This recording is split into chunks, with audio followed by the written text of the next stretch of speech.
Hello, good crowd. I am just thrilled and excited to bring you Gail McGovern. She's the president and CEO of the American Red Cross for a conversation today. I have so wanted to talk to her, and we've been coordinating for months. You'll be so glad you tuned into this episode. Welcome to the Your Mark on the World show with your champion of social good, Devin D. Thorpe. Gail, welcome to the show.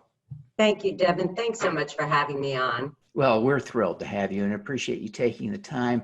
As I was preparing for our chat today, I was struck by something in your background that really just leapt off the page at me, and that was that you got your start in your career a few years ago as a technologist, as an engineer, at a time when most women weren't working professionally in the workplace. Those that did worked as secretaries and nurses and teachers. It was a very traditional time.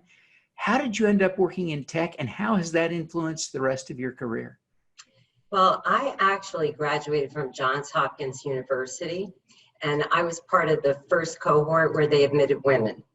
So there were 50 women and 1,900 men. Holy cow. And I guess that coupled with the fact that I love math, just sort of started me in this field. And, you know, I developed a lot of male interest being at an all-male school. So I felt really comfortable with technology and comfortable being in a room with all guys, honestly. Wow. How has that framed the rest of your career? Most of us wouldn't think of the CEO of the American Red Cross as being a technologist, and yet that your career arc landed you there. How does that connect? Well, first of all, I have to confess that I was into technology back when dinosaurs roamed the earth, so it probably isn't too relevant for what we're doing today, but I developed a love for technology, and I love trying new things. I tend to be an early adopter of different forms of technology, and I love tinkering. So I did bring that with me into the nonprofit space. But I think so many things conspired in my career that I wasn't even cognizant of that brought me to the American Red Cross, and I guess technology was one of them. Now, your career has been really interesting because you started in technology at AT&T, then you went to Fidelity, and I believe you were working on the money side of things at Fidelity, not tech.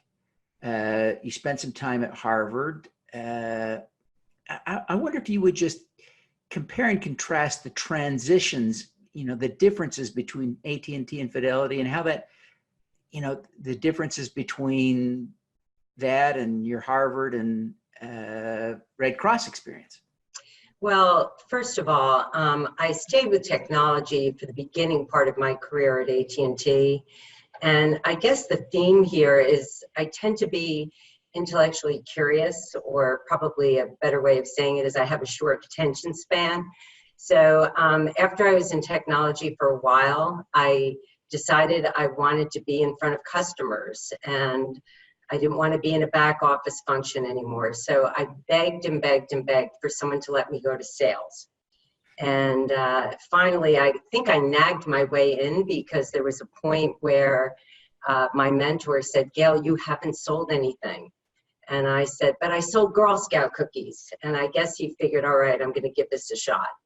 So from there, I went from sales to operations to R&D to marketing, and I just made a lot of lateral moves in my career. And then I found myself on a track where I was getting promoted. And when I left AT&T, I was running the consumer long distance business, which was a $26 billion P&L. And the reason I left is suddenly I started feeling bored, which is hard to believe, but we were doing a lot of telemarketing, a lot of advertising, and there wasn't very much new under the sun. So I just wanted to change industries. And that's how I wound up at Fidelity. And frankly, Devin, I just love the quantitative side of money management, and I really enjoyed the stint there. But about 4 years into it, the newspapers were being littered with stories about WorldCom and Enron and all kinds of corporate malfeasance. And I thought, if I could just touch tomorrow's leaders, maybe I can teach. And that's what brought me to Harvard Business School. And I was teaching marketing for 6 years. And I have to confess, those students are so smart when they show up, and they're so smart when they graduate. And I submit that I probably learned more than they did at Harvard. They're really smart. I had street smarts, but they were smart. So I was still enjoying it. And then I got the call to consider the American Red Cross. And I was born with that give back gene. And I thought this is what was meant to be. And I just went for it. And it was my first time in a nonprofit, but I sat on nonprofit boards, and the organization was having financial problems. And I thought, if I could help fix this, it's such an American treasure. It is such a remarkable, incredible place. And I felt it would be such an incredible achievement to just play a role in getting it on the correct financial footing. And that's how I wound up there. Well, now you have been there for more than a decade, but at the time you joined the Red Cross, I correct me if I'm wrong, but I think you were the 7th CEO in 7 years. Is that right? I was actually the 8th CEO in 5 years. Oh, man. So it was in a situation. Tell us a little bit about the situation it was in. And obviously you at least have been successful in stabilizing the situation to well enough to be invited to stay. Tell us a little bit about what you've done in your tenure. Well, for starters, I have to confess, I really wasn't sure that I could do it, but I just felt like this is an American treasure and I'm going to try. And the situation was, we had a $200 million operating deficit. We had taken out all our lines of credit. And I had a mandate from our board of governors to get rid of that deficit in 2 years. And when I arrived, we had 720 chapters that were all operating independently. So they had their own HR policies, their own IT, their own finances, their own bank accounts. They each had their own website. They were doing their own purchasing. And it became pretty evident that there was just too much duplication. So what we did is we centralized all of the back office operations that I just mentioned. And we moved all of fundraising and all of disaster response out into the field where it belonged. And in 2 years, we managed to eliminate that operating deficit. And I have to tell you, Devin, everybody stepped up. It was amazing. Red Crossers are a special breed. I was fortunate to have inherited a remarkable leadership team. The people out in the field made sacrifices. We had to do layoffs. For 1 year, we froze salary increases and we didn't match the 401k plan. And people were just so bound and determined to save the institution that, for the most part, we really didn't hear squawking. It was amazing.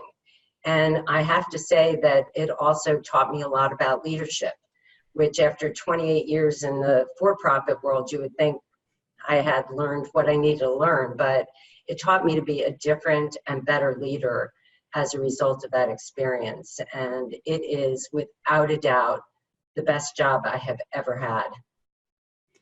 Now, I want to follow up on that, but before we do, I want to just ask you to take a minute. I think everyone thinks they know what the Red Cross is or what the Red Cross does. And what I suspect is that most people have had a touch with the Red Cross, and it's a bit like an elephant.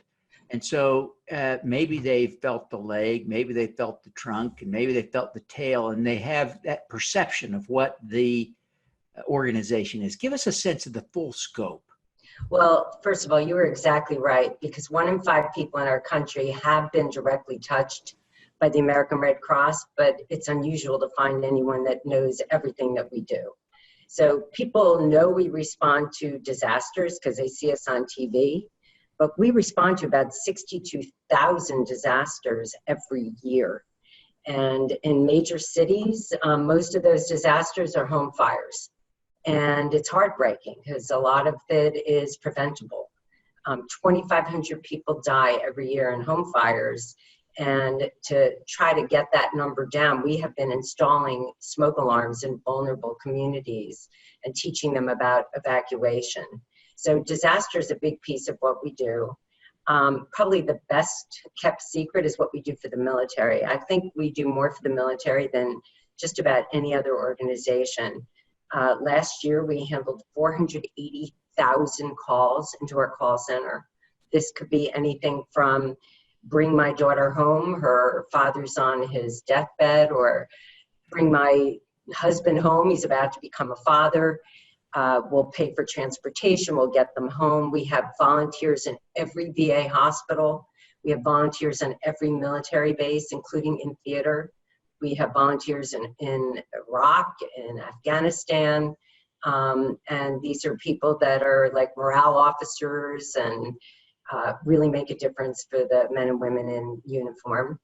We collect blood and provide that to hospitals around the country. We have about 40% of the market share of the blood organizations. And in order to be able to do this, 13,000 people a day have to open up their veins and give the gift of life and save a life to somebody they'll never even meet. And last but not least, we do training. We train first aid, CPR, lifeguarding, learn to swim, babysitting. A lot of people know us because of the training because they took a course from us. It's a very broad mission and one that is an incredible privilege to be part of. I mean, basically our mission is to alleviate suffering in the face of emergencies. That is a good mission. That is a good Thank mission. you. Now, I want to go back to you mentioned that the kind of working through the crisis when you joined the Red Cross taught you new leadership lessons. I wonder if you would just give us an insight into the most important lesson you learned from that experience. What I've learned at the Red Cross is it's possible to not only lead with your head, but also lead with your heart.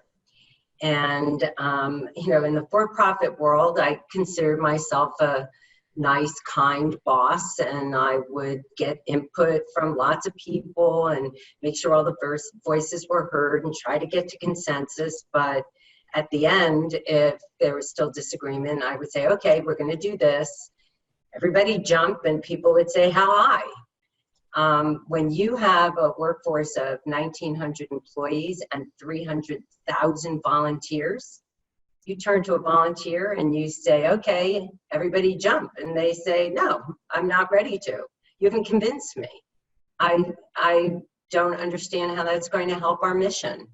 And what I've learned is, first of all, you can lead through the power of your ideas, not the power of your office.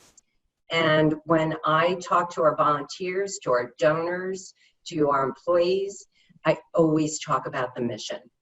And I know this sounds cheesy, but when you talk about the work that we do, it's inspiring. And you inspire people first, and then you tell them what you need to do and why that helps forward the mission.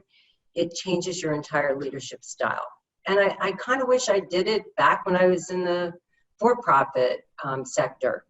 I would tell people, calm down, it's just telecommunications. We're not saving lives here. Or at Fidelity, I'd say, calm down, it's just managing money. We're not saving lives here. That shtick doesn't work at the American Red Cross.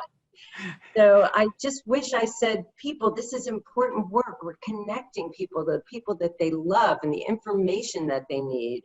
Or people, this is important work. We're making people's financial dreams come true. Everybody wants to be part of a higher purpose. And, I learned that while I was at the American Red Cross. And when you tell people why you're making the change and it elevates them, they will do anything for you. And that's what I learned since I joined the Red Cross. That is a powerful lesson. As you look back on what you've accomplished over the last decade and a bit at the Red Cross, what are you most proud of having accomplished? Well, I am very proud of the fact that we're able to turn the ship around. I'm also very proud of the fact that we embrace technology in so many ways. We're a 138-year-old institution, and we're using chatbots for people that want to know if they're eligible to donate blood. We're using geospatial technology to do damage assessment. We've taught Alexa, if you go home tonight, Devin, and say, Alexa, donate $100 to the American Red Cross, boom, you'll get an email with the tax receipt instantly. We've taught her first aid and CPR. We use Alexa and other voice appliances to do blood appointments. We love technology. We've got 6.5 million followers on social media. We've got 15 million downloads of our apps. And it's just, to me, really exciting that, an institution that's had the same consistent mission over 138 years is, at the bleeding edge of all things technology. And I'm also really proud of the staff that we have. I pride myself in feeling like I can read people and staff great people. And my leadership team here at the American Red Cross is stronger than any group of people that I've had the privilege to work with. They're smart, they're kind, and they're very diverse thinkers, and we argue and we debate, and it's the most glorious thing to not be the smartest person in the room. It's great. That is wonderful. Now, you have been at the Red Cross long enough to sort of build that muscle of altruism, that give back gene, I think you called it. Tell us a little bit about how you think the experience of being at the Red Cross for this long has changed you in that way. So a couple of things. I always tried to volunteer as a kid. I tutored, I was a candy striper in the hospitals. I was a Girl Scout leader for 7 years when I joined the workforce. So I've always had that tendency. I've sat on nonprofit boards. But being at the Red Cross for the last 11 years has changed me. I think I'm a kinder person. I'm extremely grateful for everything in my life. And, I tell people just say, hey, where are you from? And I say, well, I live in Washington, D.C. And they say, oh, it must be awful. Everybody argues. It's so terrible. Being at the American Red Cross has reinstilled the love of this country into my heart. Because I don't see all that divisiveness. I see the incredible resiliency of the American people. I go into shelters and I talk to people who have lost everything. And I put my arms around them to try to comfort them, and they get weepy, and then I get weepy. And as soon as I get weepy, they say, no, I'm going to be okay. I hear it over and over again. I'm going to be okay. My family is okay, so I'm okay. Or my dog's okay, I'm okay. I hear over and over again, I have God, so I will be okay. And that resiliency is just, I've been to disasters internationally. It's just something about our country where people are tough and resilient. And I see the generosity of the American people. And that is such a gift for me.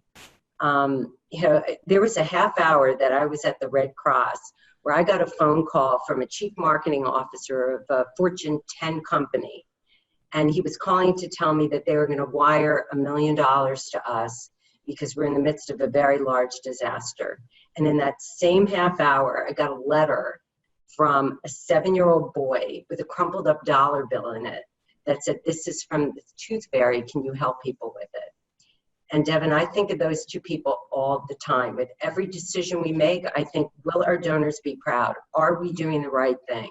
Is this the best use of their hard-earned money? You see that every single day when you're at the American Red Cross, and it's just, it's a remarkable thing. And like I said, even the generosity is unusual. I mean, per capita, we're probably the most generous country in the world. And when you have that in your heart, it just makes you a better person. And it makes you optimistic, makes you happy, which is an odd thing to say because I see a lot of sadness, but it just makes you proud to be part of an institution that can help in that way. Gail, what is your superpower? My superpower. I think I actually have two superpowers. One is the one we talked about. You know, I just find good people. And I make sure they're smart. I make sure they're nice. I make sure there's good chemistry. I make sure they get along well together. I make sure they're diverse thinkers. So I'm good at amassing a team.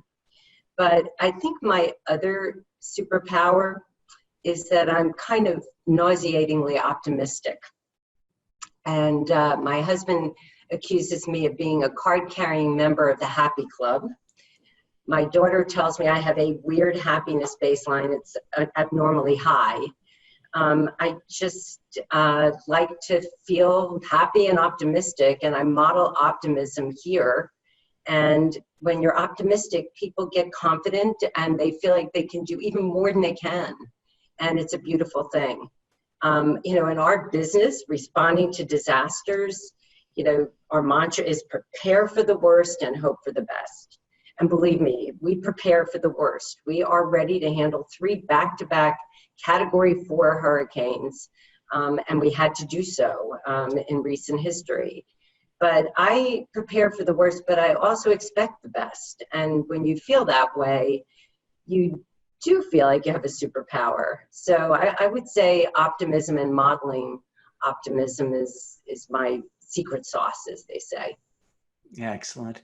Well, Gail, thank you so much for taking the time to be with us today. It's been such an honor for us, and we really appreciate your time. Know you're busy. But before you go, do you take 1 minute and tell people how they can learn more about the Red Cross, how they can donate?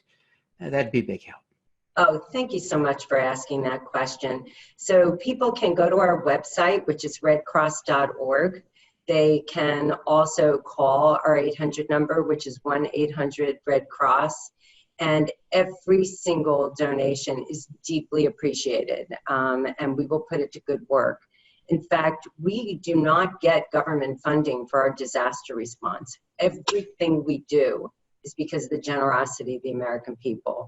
And so I truly appreciate you asking that question because every donation makes a big difference. All righty. Well, Gail, thank you so much for taking the time to be with us today. We wish you every success in the great work that you're doing at the Red Cross. Thank you so much. Thanks, Devin. All righty. Let's do some good. Devin Thorpe's mission is to end extreme poverty, improve global health, and mitigate climate change before 2045 by finding and sharing the stories of those who are doing the most good. Thanks for tuning in to the Your Mark on the World show, the Social Impact Podcast. Please subscribe via YouTube, iTunes, Google Play, Stitcher, or Spotify.